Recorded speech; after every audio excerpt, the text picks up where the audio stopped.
In the vast expanses of the Milky Way, the long-awaited day had come for humanity to join the Galactic Concord, a council comprised of the most advanced alien civilizations known to exist. The council had kept a watchful eye on Earth through centuries, and following humanity's leap into faster-than-light travel, an invitation was extended. Aboard the Galactic Concord's monumental station, hovering at the edge of the Sol system, John Carter, Earth's chosen representative and a veteran astronaut, prepared for his first council meeting. Beside him, his colleague and fellow astronaut Marcus Lee adjusted his uniform, a mix of nerves and excitement playing across his face. "You think they'll take us seriously?" Marcus asked, glancing at the alien delegates gathering around the massive circular chamber. John's eyes scanned the room, noting the diverse array of species, from the reptilian Jakari to the ethereal, glowing forms of the Elari. "They have to," John replied, his voice steady. "We've earned our seat here, just like everyone else." As they took their designated seats, a murmur spread across the chamber. John and Marcus exchanged a glance, bracing themselves. The session began with Zilar Thron, the Concord's presiding officer, a being from a race known for their immense intellect and stoic demeanor. "We welcome Earth's representatives," Zilar's voice boomed in the chamber, translated instantly by their devices. "Humanity stands on the threshold of a new era." However, as John rose to speak, a ripple of laughter broke out among the delegates. A towering figure from the back, General Kraz of the militaristic Torgan Empire, stepped forward, his voice laced with disdain. "A new era? For these primitives? We've observed your planet. You struggle with basic unity and now aspire to galactic relevance." John's jaw tightened, but he maintained his composure. "We may be new to the galaxy," he began, his voice firm, "but humanity brings unique qualities to the table. We are innovators, explorers, survivors." "A survivor who has barely escaped his own self-destruction," sneered a delegate from the sleek, silver-skinned Novali. "Your application to this council is premature at best." Marcus stood up, supporting John. "Premature? We've harnessed quantum energies, cured diseases that once ravaged our planet. And now you bring your wars, your chaos here," interrupted Kraz, his tone mocking. The room filled with a mix of supportive and derisive noises. At that moment, an unexpected ally spoke up, Sereth, a diplomat from the aquatic planet Hydronus. "If I may," Sereth's calm voice echoed, soothing the room. "Every species here has had tumultuous paths. Let us not forget our own histories. Humanity deserves a chance to prove its worth, as we all did." Kraz huffed, turning back to his seat, and the session continued with a strained but respectful discussion of interstellar politics and technological exchange proposals. After the meeting, as the chamber cleared, John and Marcus were approached by Sereth. "Do not be disheartened by the harsh welcome," Sereth advised, his serene eyes reflecting a depth of experience. "You are capable of great things. Prove them wrong." John nodded, feeling the weight of Sereth's words. "Thank you, Sereth. We intend to do just that." As the two humans walked back to their quarters, Marcus spoke up. "This is going to be tougher than I thought." John smiled slightly, determination setting in. "Maybe, but they've underestimated us. We'll show them what humans are truly capable of." And with that resolve, humanity's journey in the Galactic Concord began. Not with universal applause, but with a challenge to overcome. A challenge that John and Marcus were more than ready to meet, head-on. John Carter and Marcus Lee returned to Earth with a mix of trepidation and resolve. Their introduction to the Galactic Concord had been less than welcoming, and the laughter of the alien delegates still echoed in their memories. However, they also brought back with them crucial insights into the technological advancements and political dynamics of the galaxy.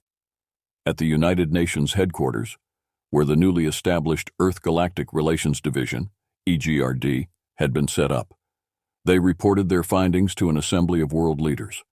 Also present was Dr. Alan Hayes, a renowned physicist known for his work on faster-than-light propulsion systems.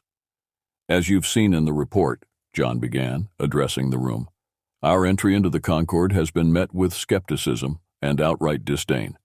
However, we've also gained potential allies and access to technologies that could leapfrog our current capabilities. Dr. Hayes chimed in. Indeed, and with these new technologies, we could enhance our defenses, advance our energy production, and much more. But we need to be cautious. Some of these advancements could also make us a target. The room fell silent, considering the implications. It was then that Marcus, who had been reviewing live satellite feeds, stood abruptly. Speaking of targets, he said, turning the monitor towards the group, we've got incoming. Unknown ships just breached the Oort cloud. The atmosphere shifted instantly from diplomatic to urgent. John contacted Earth Space Command while Alan coordinated with his team to analyze the incoming ships. They're not using any known Concord signatures, Alan reported. It's likely they're hostile. The assumption proved correct as the ships, sleek and aggressive in design, began advancing towards Earth.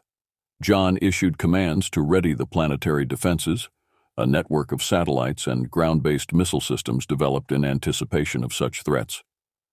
General Kraz mentioned in the meeting that the Zyros Empire has been expanding their territory, Marcus pointed out, as they strategized their response. They might see us as an easy first target in this sector. As the alien fleet approached, John orchestrated Earth's response from the command center, with Marcus coordinating ground forces, and Alan advising on the use of experimental weapons. Let's keep them at bay long enough to assess their capabilities and weaknesses, John directed. The battle commenced just beyond the moon's orbit. Earth's defenses, though less advanced, were surprisingly effective. The Zyros, accustomed to overwhelming their opponents with sheer force, found themselves caught off guard by the unpredictable and resourceful human tactics. John and his team monitored the battle, adjusting strategies in real time. Focus fire on their command ship, he ordered, spotting a pattern in the enemy's movements. If we can disrupt their leadership, it might give us an edge. The tide turned when Marcus suggested deploying a series of newly developed drones that could penetrate the enemy shields. The drones, loaded with explosives and advanced hacking tools, made their way to the Zyros ships, causing significant damage and chaos within their ranks. As the Zyros fleet began to falter, messages of their surprise and frustration were intercepted. They didn't expect us to fight back this hard, Marcus said, a grim smile crossing his face. With the Zyros retreating to regroup, Earth had won a significant victory. The council room was abuzz with leaders and military officials, their earlier doubts replaced by a newfound respect for the capabilities of their Space Command team.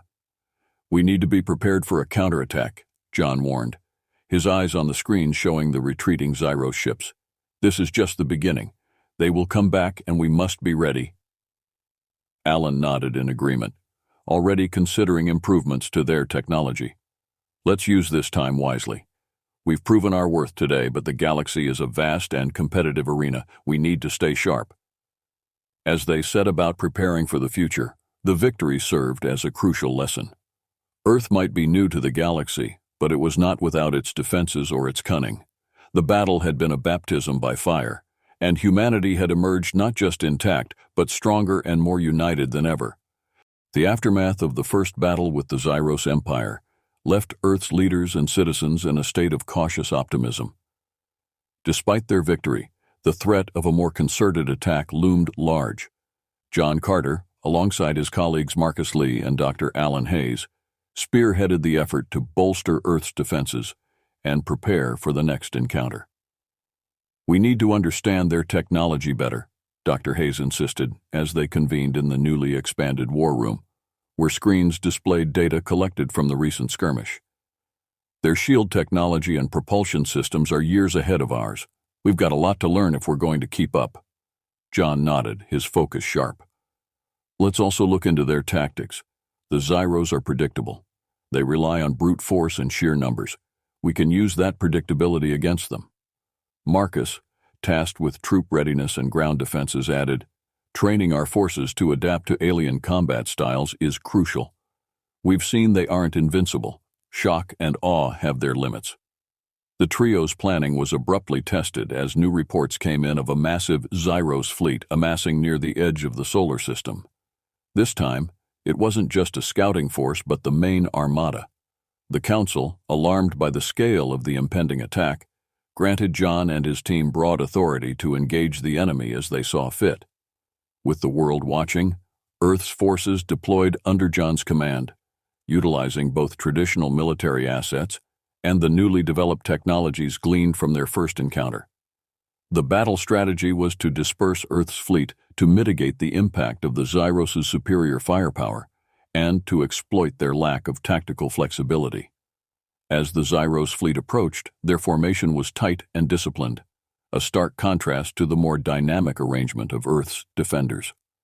"Let them come," John murmured, watching the enemy draw closer. "All units, hold until my mark." The tension was palpable as the zyros ships entered the range of Earth's long-range artillery. At John's command, Earth's forces unleashed a coordinated barrage, targeting the lead ships and disrupting the zyros formation. The initial salvo was more effective than anyone had dared hope, thanks to the element of surprise and the precision of Earth's targeting. "Push forward. All groups advance." John's voice was clear and authoritative over the comms as he directed the fleet. The Earth ships moved in, exploiting the gaps and confusion in the zyros ranks. Skirmishes erupted throughout space, the black void lit by the blaze of ship cannons and exploding vessels. Meanwhile, Marcus led a daring maneuver that involved a flanking squadron of smaller, faster ships designed to penetrate the enemy's weakened flanks. "Hit them where they're scattered," he instructed his pilots. The tactic worked brilliantly, sowing further chaos among the zyros forces. Dr. Hayes, monitoring the battle's progress from Earth, provided real-time feedback and adjustments to weapon frequencies and shield modulation based on incoming data. "Adjust to frequency 7.9 on the disruptors. It's more effective against their shields," he relayed urgently. The battle reached its climax as John, aboard the command ship, led a direct assault against the zyros flagship. With precise movements and coordinated attacks from multiple fronts, the flagship was surrounded and severely damaged. "Offer them a chance to surrender," John commanded, his voice resolute. The offer was broadcast, and faced with overwhelming defeat, the zyros commander accepted. The battle was over. As news of the victory spread across Earth, celebrations erupted. Humanity had not only survived a second encounter, but had decisively defeated one of the most feared military forces in the galaxy. In the war room, John, Marcus, and Dr. Hayes shared a moment of quiet relief. "We've done more than defend Earth today," John said, his gaze firm on the holographic display of the galaxy. "We've sent a message. We're not just survivors, we're contenders." The unexpected victory solidified Earth's position in the galaxy, shifting the perception of humans from underdogs to formidable adversaries. It was a turning point, marking the beginning of a new era for humanity, one where they were no longer spectators but active and respected participants in galactic affairs. After their decisive victory over the Zyros Empire, Earth's status in the Galactic Concord began to shift dramatically. No longer were humans seen merely as the newest members of the interstellar community. Now they were regarded with a mix of respect and caution. John Carter, alongside Marcus Lee and Dr. Alan Hayes, found themselves increasingly involved in galactic politics, representing Earth's interests among the stars. John, reflecting on their journey, convened with Marcus in his office. "It's strange," he mused, gazing out into the stars from the viewport. "We went from being the laughingstock of the Concord to one of its most discussed members in a matter of months." Marcus chuckled lightly, adjusting the data pads on John's desk. "I'd say they're scared, John. They saw what we did to the Zyros, and fear, as you know, can be a powerful motivator." Their conversation was interrupted by a secure transmission from Dr. Hayes. "Gentlemen, you might want to see this." Alan's voice came through clearly, tinged with urgency. The screen displayed a series of encrypted messages intercepted from various sectors of space. "These aren't just random chatter," Alan explained as they analyzed the contents. "It looks like several civilizations are starting to form alliances, possibly as a direct response to our recent military successes." John leaned forward, his mind racing. "This could complicate things. If they see us as a threat, they might unite against us. Or," Marcus added optimistically, "they might seek to ally with us, keep their enemies close, as it were."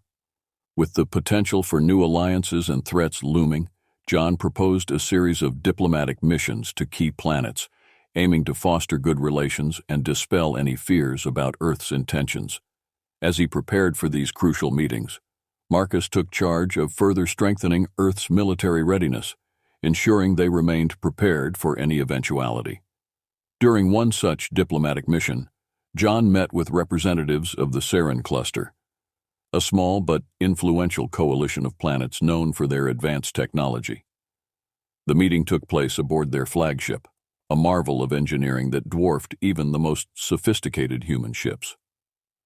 "Welcome, Ambassador Carter," greeted Vela Tarn, the Sarin cluster's chief diplomat, a tall, slender figure with luminescent skin. "Your actions against the Zyros were impressive." John extended a hand, which Vela regarded curiously before mimicking the gesture. "Thank you, Ambassador Tarn. We seek peace and cooperation with all of the Concord's members. Earth has much to learn and much to offer." Vela nodded, leading John through the corridors of their ship. "Many fear your kind's potential, but we Seren appreciate potential. We harness it. Perhaps together we can achieve greatness." Their discussions lasted several hours, covering potential trade agreements, technology exchanges, and mutual defense pacts. It was a testament to Earth's newfound respect that such conversations were even possible. Meanwhile, back on Earth, Marcus and Dr. Hayes were testing a new defensive system, utilizing technology recovered from the Zyros.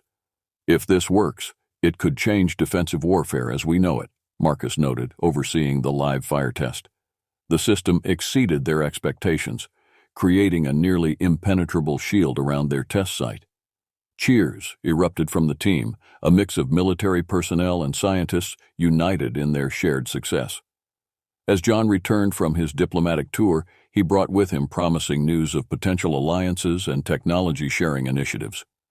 Earth was slowly but surely carving out its place as a pivotal player in the galactic theater. In a high-level briefing at the EGRD, John shared his insights. "We're no longer on the defensive," he declared confidently. "We are now one of the apex predators of this galaxy. Our actions have shown that we can not only defend ourselves, but also forge paths toward a more integrated and influential position within the Concord." The team, energized by John's words, continued their work with renewed vigor. Earth had not only survived its early trials in the galaxy, but was now thriving, leveraging its unique position to influence galactic politics and ensure its security among the stars. The galaxy had indeed learned to respect the resilience and cunning of humanity. As Earth solidified its position within the Galactic Concord, the ripple effects of their actions became increasingly evident. John Carter, Marcus Lee, and Dr. Alan Hayes continued their efforts to navigate the complex web of interstellar politics and emerging threats. Earth's growing influence, while beneficial in fostering alliances, also attracted the attention of more insidious forces within the galaxy.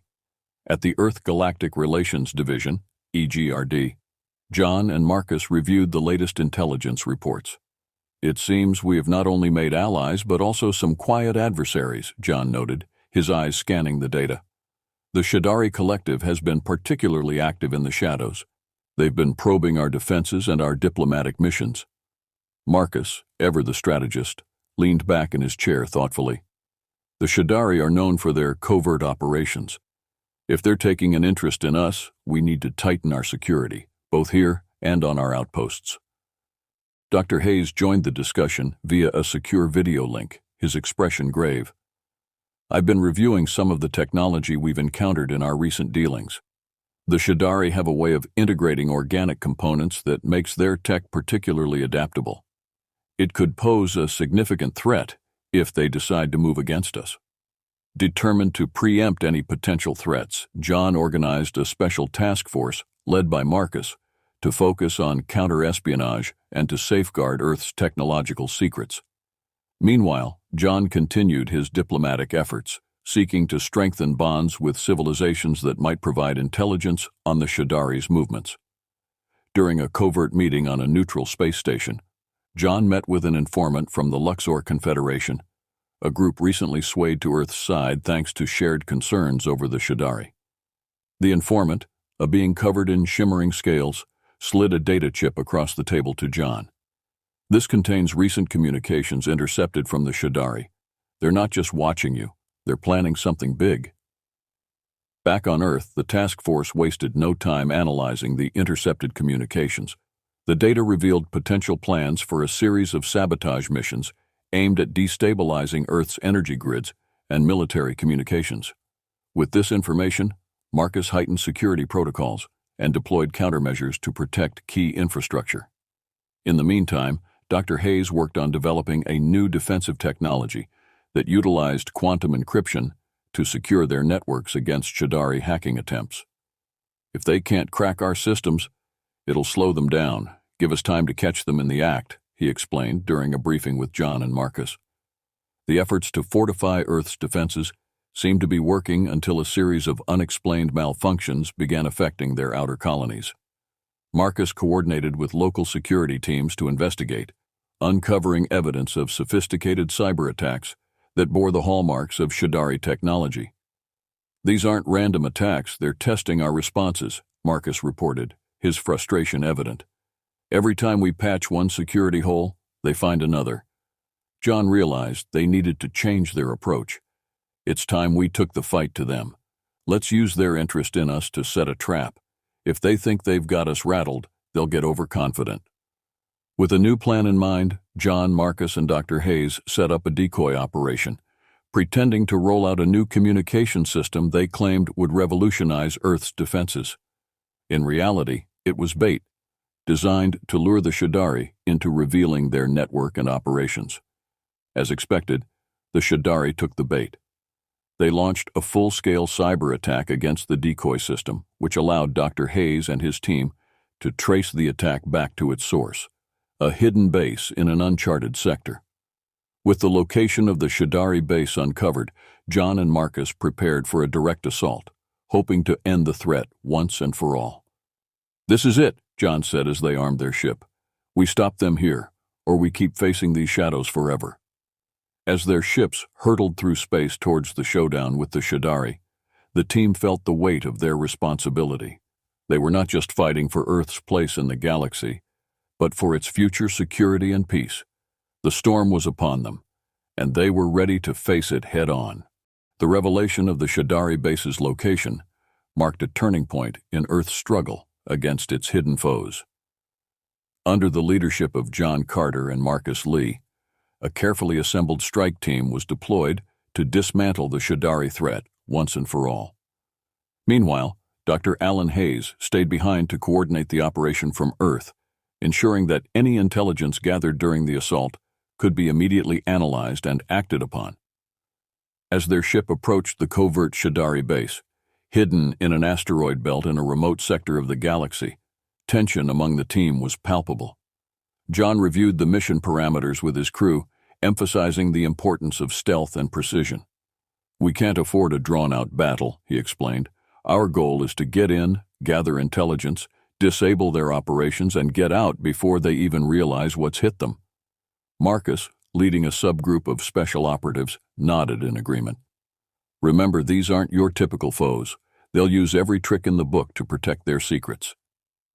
The operation commenced under the cover of darkness, with Earth ships cloaked and maneuvers calculated to avoid detection by Shadari sensors. As they neared the base, the team deployed in small, nimble craft designed for rapid entry and exit. Inside the base, they encountered minimal resistance at first, a testament to the effectiveness of their stealth approach. However, as they penetrated deeper, they stumbled upon a hub of activity.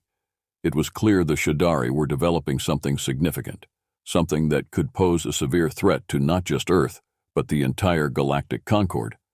Marcus's team engaged in a tense firefight with Shadari guards as they worked their way towards the central command room.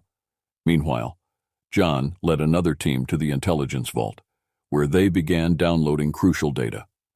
Back on Earth, Dr. Hayes monitored the progress anxiously. As the first streams of data arrived, his team worked feverishly to decrypt and analyze it. "They've been experimenting with biological warfare," Hayes realized with a sinking heart. "This isn't just cyber warfare. They're planning to destabilize entire ecosystems." The mission's stakes suddenly escalated and John made the call to plant explosives to destroy the base completely. "We can't let this technology fall into the wrong hands, or worse, get used against any Concord member," he declared through the communicator.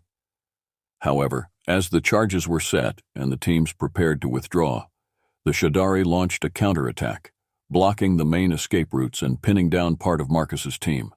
With time running out and the base's self-destruct sequence activated, a desperate battle ensued to reach the extraction point. John, realizing part of his team was trapped, made a split-second decision to go back. "No one gets left behind," he asserted, leading a rescue sortie. Under heavy fire, they managed to free the trapped operatives and sprinted toward their ships as the base began to implode. The return journey was somber yet relieved. They had succeeded in their mission, but at the cost of revealing Earth's strategic capabilities and intent to the broader galaxy. The data they secured confirmed not only the immediate threat, but also hinted at potential Shadari allies within the Concord, suggesting that the battle was far from over. Back at the EGRD headquarters, the team debriefed, their faces shadowed by the weight of their discoveries. "This was a warning," John concluded. "The Shadari are just a part of a bigger problem. We need to prepare for more complex threats." Marcus, looking over the recovered data, added, "We've shown them that Earth isn't just a participant in galactic affairs. We're a formidable force. But this will undoubtedly provoke further challenges. With Earth's role in the galaxy more prominent and precarious than ever, Dr. Hayes summed up their situation. "We've stepped out of the shadows and into the spotlight. It's time to fortify, innovate, and expand our alliances. The galaxy now knows what we are capable of, for better or worse." As they prepared for the future, John, Marcus, and Alan knew the darkest hour was perhaps yet to come. But Earth was no longer just defending. It was asserting itself on the galactic stage, ready for whatever challenges awaited. In the wake of the successful raid on the Shadari base, Earth's military and intelligence capabilities were no longer underestimations in the eyes of the galaxy. John Carter, Marcus Lee, and Dr. Alan Hayes had exposed a network of espionage that implicated several seemingly neutral civilizations within the Galactic Concord. The gravity of their findings compelled the Earth's leaders and their allies to brace for a broader conflict that now seemed inevitable. The preparation phase was intense. Earth's command structured training sessions for their forces based on the combat data retrieved from the Shadari base, and Dr. Hayes spearheaded the development of advanced defensive systems designed to counter both cyber and biological threats. John and Marcus, meanwhile, worked on fortifying alliances with other galactic powers who had grown wary of the Shadari and their hidden agenda. "We've managed to isolate them to an extent," John explained in a high-level strategy meeting. "Our intel has sown distrust among their allies. We need to capitalize on this before they regroup." Marcus, focusing on tactical deployments, added, "Our fleets are ready, but our ground forces will be the key to holding any territories we might need to seize to prevent further incursions." As the preparations continued, an urgent communiqué from a surveillance outpost near the edge of the solar system interrupted their planning. The Shadari, in a desperate bid to regain control, had launched a massive offensive. Unlike their previous covert operations, this was an overt display of power, aimed directly at Earth. The enemy fleet was unlike any other previously encountered. It was clear that the Shadari had been holding back their most advanced technologies for this confrontation. "They're throwing everything they have at us," John observed grimly as they reviewed the incoming data. "This is it, the final stand." With Earth's forces mobilized, the battle commenced in the cold vacuum of space. John and Marcus commanded from the front lines, coordinating Earth's defensive platforms and fleets in a ballet of orchestrated chaos. Dr. Hayes, back on Earth, provided real-time updates and strategic adjustments, his new defensive technologies proving crucial in countering the Shadari's advanced weaponry. As the battle raged, a breakthrough came when one of Earth's allies, the Sarin cluster, managed to infiltrate the Shadari's command network, sowing confusion and disarray among their ranks. This tactical edge allowed Earth's forces to push back, driving the Shadari towards a prearranged trap set near the edge of the asteroid belt. In the intense final moments of the battle, Marcus led a daring boarding party onto the Shadari flagship, aiming to capture their command crew. The operation was fraught with danger, but the stakes were too high to consider failure. Meanwhile, John coordinated the broader engagement, ensuring that the Shadari forces could not retreat or regroup. Explosions lit up the dark space as one by one, the Shadari ships were either disabled or destroyed. Marcus's mission was a success. The Shadari command crew was captured, including their enigmatic leader, who had orchestrated much of the covert warfare against Earth. With their leadership in disarray, the remaining Shadari forces capitulated, ending the battle in a decisive victory for Earth and its allies. The aftermath of the battle saw a shift in galactic power dynamics. Earth, once a newcomer to the conquered, was now recognized as a major strategic and military power. John, Marcus, and Dr. Hayes were hailed as heroes. But the victory was bittersweet. The war had taken its toll, and the scars would linger. In the following days, Earth led peace talks to address the vulnerabilities the conflict had exposed in the conquered structure. "We need a new framework for galactic cooperation," John proposed during the summit, one that ensures transparency and mutual security. As they laid the groundwork for a new era of interstellar relations, Earth's leaders knew that the peace they had fought for was fragile. But with their newfound position and the respect they had earned, they were ready to face any future challenges. The galaxy had learned a powerful lesson: underestimate Earth at your peril. With unity, innovation, and determination, humanity had not only survived, but had reshaped the very fabric of galactic politics. The final stand was not just a battle for survival, it was a declaration of humanity's enduring spirit and strategic acumen. In the aftermath of the monumental victory over the Shadari, Earth found itself not just as a survivor, but as a recognized leader within the galactic concord. The implications of this new status were profound and far-reaching. John Carter, Marcus Lee, and Dr. Alan Hayes, once at the forefront of Earth's defense, now took their places as key architects in the reconstruction of the galactic order.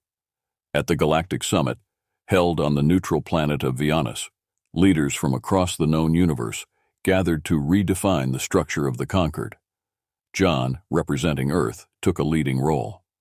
"We have been given a rare opportunity," he told the assembly, "an opportunity to build a concord that truly reflects the diversity and strength of all its members, not just the founding few." Marcus, meanwhile, was appointed as the head of the newly formed Galactic Defense Council. His first task was to integrate the various military forces of the conquered members into a cohesive unit that could respond to any future threats without hesitation or the shadows of bureaucracy.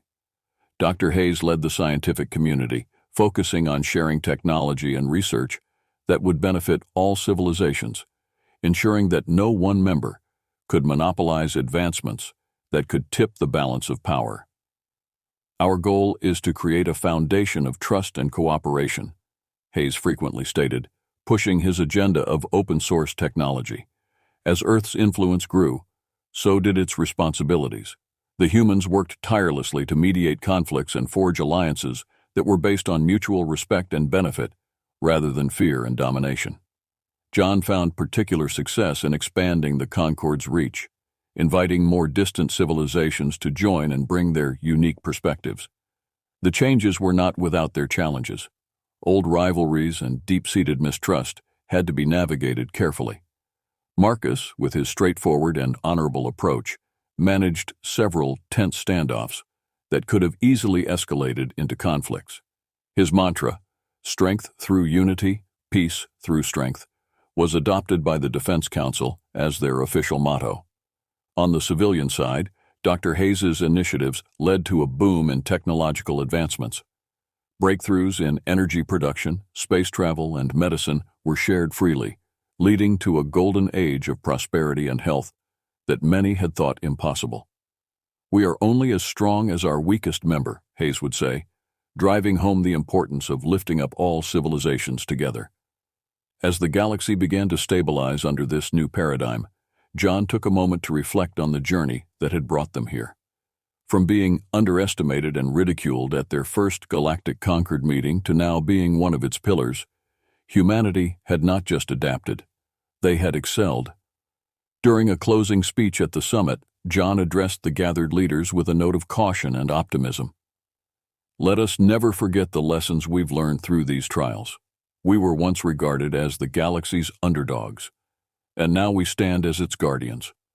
But this power is not ours alone. It belongs to every member of this Concord, and together, we must ensure it is never abused. As the leaders applauded, it was clear that humanity had not only earned their respect, but had fundamentally altered the perception of what it meant to be a member of the Galactic Concord. The humans had shown that with tenacity, creativity, and a deep commitment to principles, even the newest members could redefine the heart of the galaxy. Earth's rise to prominence was not just a tale of survival, but of transformation. The galaxy had indeed come to recognize humans as apex predators, not in the sense of dominators, but as protectors, leaders, and unifiers. As the summit ended and the delegates departed, there was a sense of a new beginning, one that held promise and hope for a peaceful and prosperous future.